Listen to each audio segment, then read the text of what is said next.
Welcome back to Fox Recaps. Today, I'm going to explain the movie The Art of Self-Defense, released in the year 2019. The film revolves around a skinny and geeky man named Casey Davies, who works as an accountant. Casey's coworkers dislike him because he's awkward and he audits their expenses. He lives alone with his pet dog named Dachshund. One night, he notices that Dachshund is out of food, so he goes out to the market. On his way to the store, he's approached by two men on a motorcycle. One of them oddly asks Casey if he has a gun. Later, Casey walks home with the food when the men on the motorcycle, along with a few other assailants, again approach him. Fearing for his life, Casey attempts to run away, but they manage to catch him and beat him unconscious before robbing him. Some days later, Casey wakes up in the hospital. He goes through his voicemails and learns no one has asked to see how he's doing except for his boss, Grant, who tells him to take as much time off as he needs. After the traumatizing incident, Casey becomes fearful for his life, and after watching a gangster movie, he feels compelled to buy a gun. He goes to a gun store and tries to ask for a handgun, but he's told that he must go through the background check and waiting period before he can actually get it.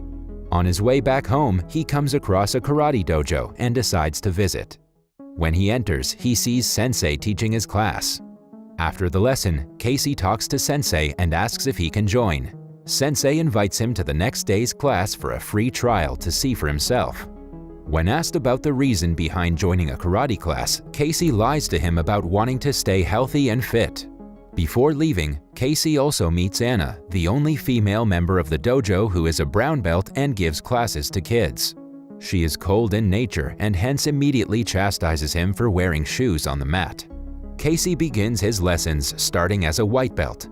At the dojo, he meets Henry, who is friendly to him and is also working his way to a promotion in color ranks. During Casey's first lessons, he's taught how to punch with his feet. He spars with another student, Kenneth, who knocks Casey off his feet on the first try. However, Casey also manages to get a good punch kick here and there. Casey considerably improves his performance by the time the promotion ceremony arrives. Henry confides in Casey that he overheard Sensei talking to someone and thinks he's getting promoted to black belt. Before promoting his students, Sensei tells them about the dojo's late grandmaster, who was killed after being shot. And ever since then, the sensei believes that people who use guns are weak. Sensei also tells everyone about a move that only the Grandmaster knew, wherein he could kill a man by pushing his index finger through his skull. Impressed by Casey's progress, Sensei upgrades Casey to a yellow belt. However, Sensei doesn't promote Henry and confers a black belt to another dojo member named Thomas instead. It's revealed that Sensei trains high-rank holders in the special night class. After his promotion, Casey begins to develop more confidence. However, one afternoon while buying groceries, Casey gets in trouble with a thug. The man intimidates him and knocks the groceries out of his bag. Casey ends up driving home crying. This decreases Casey's morale severely and he begins to wonder if he's even worthy of a yellow belt. Sensei eventually takes notice and takes him to his office, urging him to open up. Casey eventually comes clean about getting beaten up by the thug and his motivation behind joining the karate class. He admits he is terrified of men larger than him and that he wants to become that which intimidates him. Sensei tells him that he did the right thing by joining the karate class, but there's a mental component to improving oneself. Sensei advises him to listen to metal instead of adult contemporary music. He also advises Casey against learning French and asks him to learn German instead, because he feels Germany is stronger and more capable. Moreover, Sensei tells him that in every facet of life, what you eat and how you interact with others, everything should be as masculine as possible. Sensei also invites Casey to check out the night classes. Casey takes his advice and makes several changes in his life. One day, Casey gets a message from Grant saying that he needs to come back to work since it has been 2 months. At work, Casey starts to utilize an assertive demeanor, which makes him come off as an arrogant man. When Grant invites Casey to have dinner with him and his wife, he punches Grant in the throat, saying a boss can't be friends with people working under him. He then talks to the guys in the break room and tells them about his manly action. He also insults them, but still gets them on his side. Casey is fired, but he continues to follow Sensei's advice and decides to stop petting his dog to make him stronger. He also starts going to the night class and finds Henry there, even though he was not invited. Henry feels betrayed by Casey by showing up without telling him. When the class starts, Sensei calls Henry up for a demonstration and deliberately breaks Henry's arm at the elbow. He then chastises Henry for showing up in class without invitation before expelling him from the dojo. One night, Sensei calls Casey to tell him that he has spotted one of the bikers that attacked him.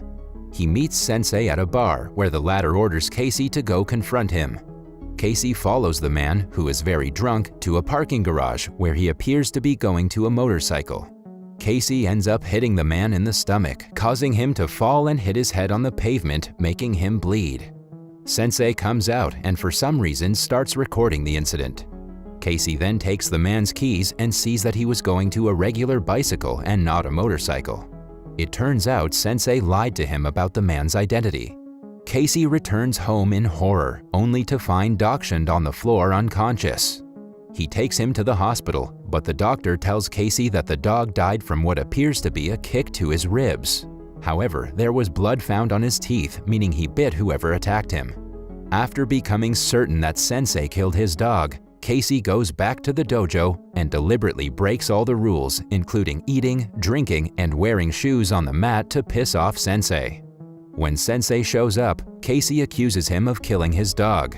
Sensei denies his involvement, but Casey is sure that he killed his dog and threatens to leave the dojo. But Sensei blackmails him with the footage, forcing him to stay. Casey goes for another night class where Sensei brings him, Anna, Thomas, and Kenneth out for a motorcycle run.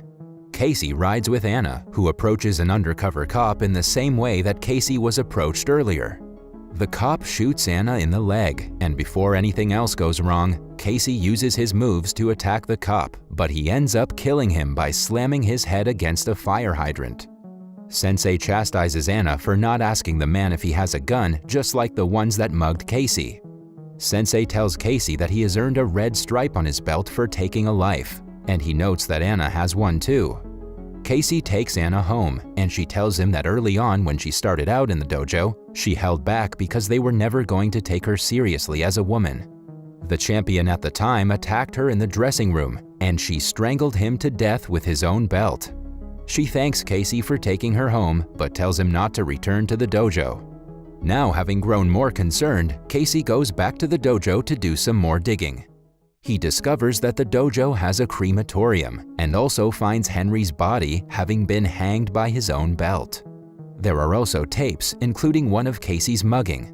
It confirms that Sensei, Anna, and Thomas were the ones who attacked him, with Thomas being the one who knocked him out. It was part of some kind of ploy for Sensei to get others like him to turn their lives around. After leaving, Casey notices the pickup truck from the thug outside the grocery store, and he chops the left mirror off and leaves a dent in it. Later on, we see Sensei find Henry's body and throw it in the crematorium. Casey approaches Sensei the next day and tells him flat out that he's going to kill him. He also calls him by his real first name, Leslie, just to provoke him, especially since he earlier mocked Casey for having a feminine-sounding name. He also brings up how Sensei is blackmailing other former students into paying membership fees long after they leave. Casey challenges him to a duel to the death, which Sensei is confident he will win. The two suit up and bow, but Casey pulls a gun and puts a bullet in Sensei's head. During the night class, Casey takes over and leaves Sensei's body on the floor for others to see. He tells the students that he killed Sensei with the finger punch technique that the Grandmaster supposedly knew. Before he continues, he tells the students to hold out their hands. He sees bite marks on Thomas's wrist, confirming that it was he who killed Casey's Dachshund. He brings his new German Shepherd out, now having trained him and learned to command him in German. The dog proceeds to rip out Thomas's throat. Casey then gives Anna the black belt and puts her in charge of the dojo, where she promises to display a more compassionate form of fighting. As the movie ends, Casey goes on to teach the kids. That was all from the video. I hope you liked it. Subscribe for more content like this and hit the like button to help us out. Also, leave a comment if you want us to recap your favorite movie. Until next time, Take care.